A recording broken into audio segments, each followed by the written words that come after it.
रामकृष्ण हरी. कटेवरी हात विटेवरी उभा तोच जगाचा पोशिंदा. आणि याच पंढरीत याच भाविकांसाठी सागर डेव्हलपर्स घेऊन आले आहेत भव्य ओपन प्लॉट प्रकल्प, ते सुद्धा दर्शन रांगेच्या अगदी जवळ. इथे पाठीमागे आहे दर्शन बारी. नगरपालिका हद्दीतील नियोजित आराखड्यातील 50 फूट डीपी रोड. संपूर्ण प्रोजेक्टमध्ये अंतर्गत street lights, plot demarcation, plantation आणि प्रत्येक प्लॉटला स्वतंत्र नळ कनेक्शन. संपूर्ण प्रोजेक्टला तारेचे कंपाऊंड. ज्येष्ठ नागरिकांना बसण्यासाठी बेंचेस. चला तर मग आत्ताच बुक करा मठासाठी किंवा आपल्या हक्काच्या घरासाठी आपल्या हक्काचा प्लॉट, तेही अगदी माफक दरात. ताज्या घडामोडी पाहण्यासाठी आमच्या YouTube चॅनलवरील PVR म्हणजेच पंढरी वार्ता या न्यूजला सबस्क्राइब करा आणि शेजारील बेल आयकॉनवर क्लिक करा. काही माढा विधानसभा मतदारसंघातून तुम्ही मैदानात उतरलेला आहात. माढा नगरपंचायतीच्या नगराध्यक्ष म्हणून तुम्ही काम केलेलं आहे. त्या ठिकाणी अनेक विकास कामं केल्यामुळे त्या कामाचा तुम्हाला मोठ्या प्रमाणात अनुभव असल्याचं तुम्ही सांगत आहात.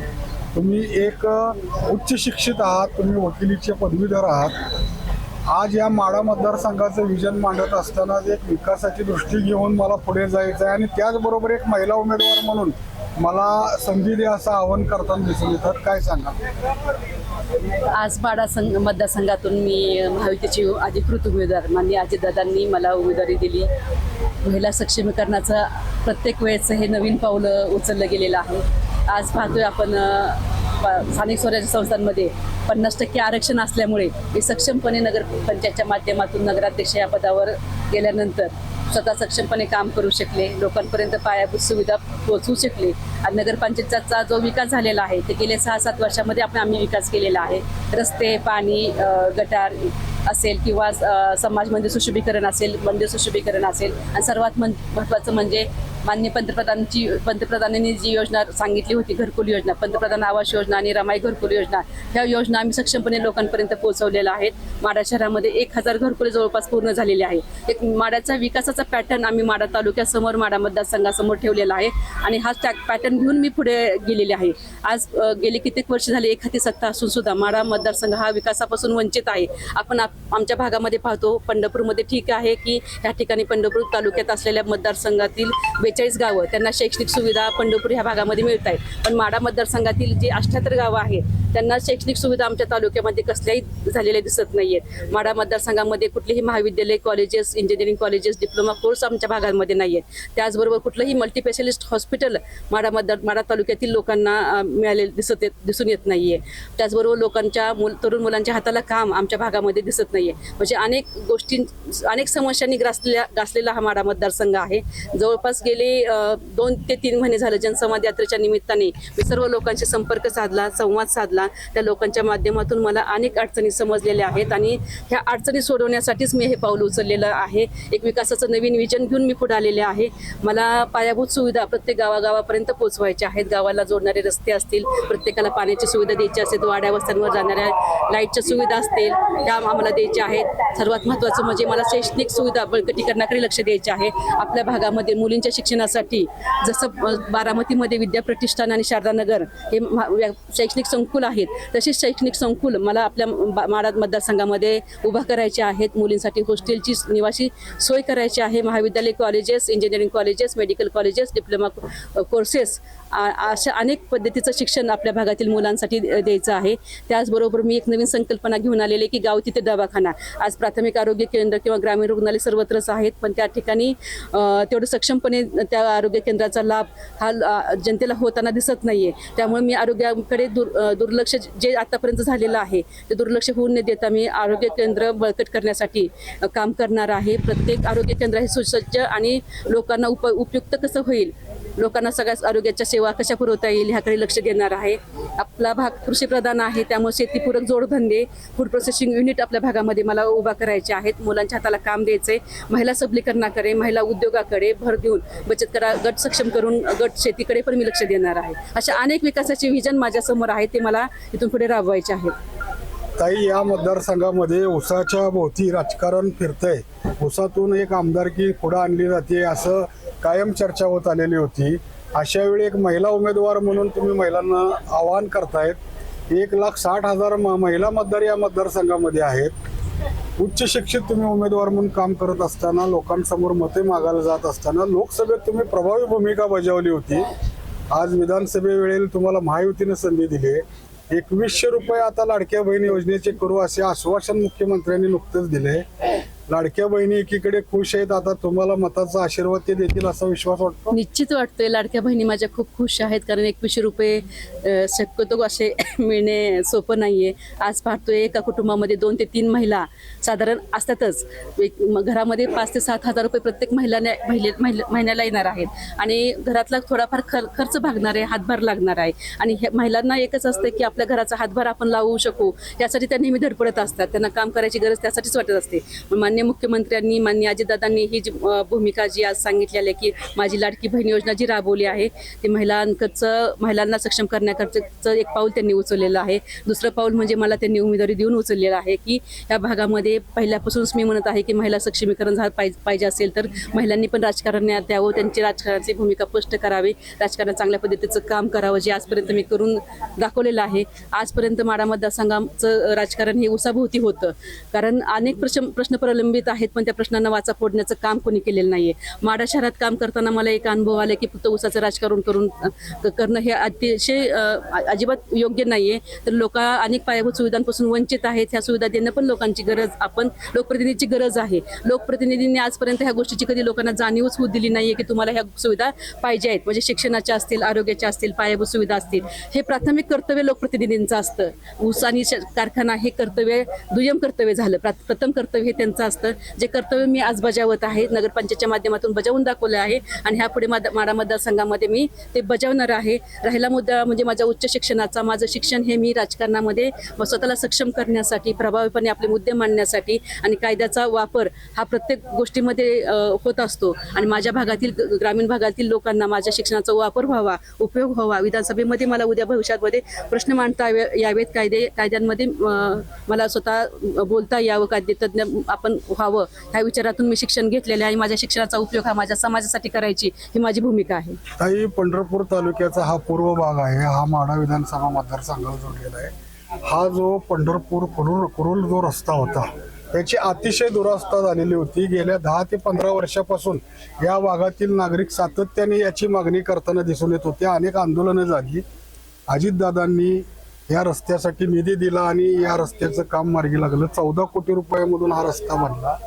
आज त्या कामाचं श्रेय अजितदादांच्या दुसरे कोण घेऊ पाहतात असं तुम्हाला वाटतंय का? श्रेय घेण्यापेक्षा सर्वसामान्य जनता जाणकार आहे, त्यांना पण समजते युतीच्या काळामध्ये रस्त्याची कामं किती झालेली आहेत. माननीय नितीन गडकरी असतील किंवा माननीय अजितदादा पवार असतील, त्यांनी नेहमीच पायाभूत सुविधांकडे जास्त लक्ष केंद्रित केलेलं आहे. त्यामुळे हा रस्ता केवळ आणि केवळ माननीय अजितदादांमुळे झालेला आहे. त्याचं श्रेय कुणी जरी म्हणलं तरी सर्वसामान्य जनता जाणते, त्यांना माहीत आहे की काम कोण करत आहे आणि कोणाच्या काळात जास्त कामं झालेली आहेत. सर्वात जास्त कामं असतील ती रस्त्याची कामं असतील ती माननीय अजितदादा पवारांच्या काळात झालेली आहेत आणि मोठे मोठे महामार्ग या ठिकाणी विकसित झालेले आहेत. या सोलापूर जिल्ह्यामध्ये 11 आमदार मैदानात उतरलेले असताना 2 महिला अपक्ष उमेदवार उतरले, तर महायुतीने तुम्हाला मैदानात उतरवलेलं आहे. महायुतीच्या योजना, महायुती सरकारने केलेलं काम आणि तुमचं विजन घेऊन तुम्ही पुढे जात असताना या भागातील कुठले प्रश्न गंभीर आहेत असं तुम्हाला वाटतं? ह्या माढा मतदारसंघातील महत्त्वाचे प्रश्न म्हणजे गंभीर पायाभूत सुविधांपासून पूर्ण वंचित आहे. कुठेही रस्त्याची सुविधा आपल्या भागामध्ये दिसत नाही. 2 गावाला जोडणारे रस्ते नाही आहेत. त्याचबरोबर लाईटच्या सुविधा आपल्या भागात वाड्यावस्तांपर्यंत पोहोचलेल्या नाही आहेत. आणि शिक्षण आणि आरोग्य ह्या गोष्टी माढा मतदारसंघातील प्रमुख प्रश्न आहेत आणि तरुणांच्या हाताला काम नाही आहे. ते माढा मतदारसंघामध्ये खरं तर अनेक उद्योगधंदे उभा राहिले पाहिजे होते, MIDC उभा राहिलेल्या पाहिजे होत्या. जे काही 30 वर्षामध्ये करायला हवं होतं ते आजपर्यंत सत्ताधाऱ्यांनी केलेलं नाही आहे. त्यामुळे हे सर्व प्रश्न गंभीर स्वरूपाचे आहेत, कारण लोकांच्या हाताला काम नाही मिळालं तर आपल्या समाजामध्ये तरुण वर्ग हा व्यसनाकडे वळू शकतो. त्यामुळे हे जर वाचवायचं असेल, समाज सुधारायचा असेल तर तरुण मुलांच्या हाताला काम मिळालं पाहिजे, शेतीकडे लक्ष दिलं पाहिजे. ज्या महायुतीच्या सरकारने आज वीज माफी केलेली आहे, महिलांचं मोफत शिक्षण, आज मुलींचं मोफत शिक्षण आज त्यांनी जाहीर केलेलं आहे. माझी लाडकी बहीणसारखी योजना त्यांनी आणलेली आहे. ST साठी प्रवास महिलांना मोफत केलेला आहे. अशा अनेक महायुतीच्या योजना आहेत. ज्या आज घरकुल योजना जी मी तुम्हाला माढा नगरपंचायतच्या माध्यमातून जी राबवलेली ही माढा महायुतीच्या काळात जास्त प्रभावीपणे राबवलेली घरकुल योजना आहे. त्याचे साक्षीदार मी आहे, कारण ह्या योजना मी तळागाळाच्या लोकांपर्यंत पोहोचवलेल्या आहेत. आज 1,000 घरकुलं मंजूर होऊन लोकांपर्यंत जाते. पूर्वीच्या काळामध्ये 10 किंवा 20 घरकुलं मंजूर व्हायचे. आज 100-200 घरकुल एका फाईलमध्ये मंजूर होत आहेत आणि ते लोकांपर्यंत त्याच्या सुविधा पोहोचत आहेत. युतीचं सरकार असल्यामुळे आजपर्यंत पायाभूत सुविधांकडे जास्त त्यांनी लक्ष दिलेलं आहे. शिक्षणाकडे आणि आरोग्याकडे त्यांनी जास्त लक्ष दिलेलं आहे आणि महिलांच्या विकासाकडे त्यांनी जास्त लक्ष दिलेलं आहे. शिवाजी सावंत हे शिवसेना शिंदे गटाचे जिल्हा संपर्क प्रमुख आहेत. नुकताच त्यांनी वाकाव येथे त्यांच्या समर्थकांसमवेत मोठा मेळावा घेतला. आपलं वजन कोणाच्या पारड्यात टाकायचं, कोणाला पाठिंबा द्यायचा याबाबत निर्णय घेऊ असं ते म्हणाले. विद्यमान आमदार बबनदादा शिंदे यांच्यावर त्या मेळाव्यामध्ये अतिशय कठोर टीका बाप्पासाहेब देशमुख यांच्यासह राजाभाऊ चौरे आदी अनेकांनी केली. आज अजून त्यांचा निर्णय झालेला नाही. हे महायुतीचे एक घटक पक्षाचे सोलापूर जिल्हा संपर्क प्रमुख आहेत. तुम्ही काय आव्हान करणार आहात त्यांच्या समर्थकांना आणि मुळात महायुतीचे सर्वच घटक पक्षातील सर्वच नेते शिवसेनेचे असतील, भाजपचे असतील, सर्वजणच महायुतीचंच काम करणार आहेत. कारण आजपर्यंत त्यांनी एकनिष्ठपणे महायुतीचंच कामं केलेली आहेत. आजपर्यंत तुम्ही पाहत आलेला आहात आणि त्यांना एक महायुतीतून चांगला सक्षम उमेदवार आणि त्यांची बहीण म्हणून उमेदवारी मला मिळाली असल्यामुळे निश्चित ते माझ्या बहिणीला पाठिंबा देतील असं मला वाटते. माननीय शिवाजीराव सावंत सरांचा पण निर्णय 2 दिवसामध्ये येणार आहे, पण त्यांचा पाठिंबा निश्चित महायुतीला असणार आहे. महायुतीचं त्यांनी काम पहिल्यापासून केलं असल्यामुळे ते आज पण चांगल्या पद्धतीने त्यांच्या बहिणीचं काम करतील असं मला वाटते. टेंभुर्णी येथे बैठक झालेली होती, निर्धार बैठक असं त्याला म्हणलं गेलं.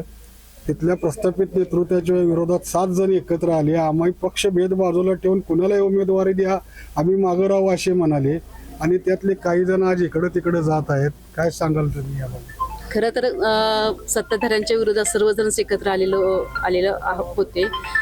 आज पाहतोय आपण महाविकास आघाडीकडून सर्वजण तिकिटासाठी इच्छुक होते, पण कुठल्याही निर्णय घेताना किंवा शेवटपर्यंत तो निर्णयाला बराच त्यांनी वेळ लावलेला आहे.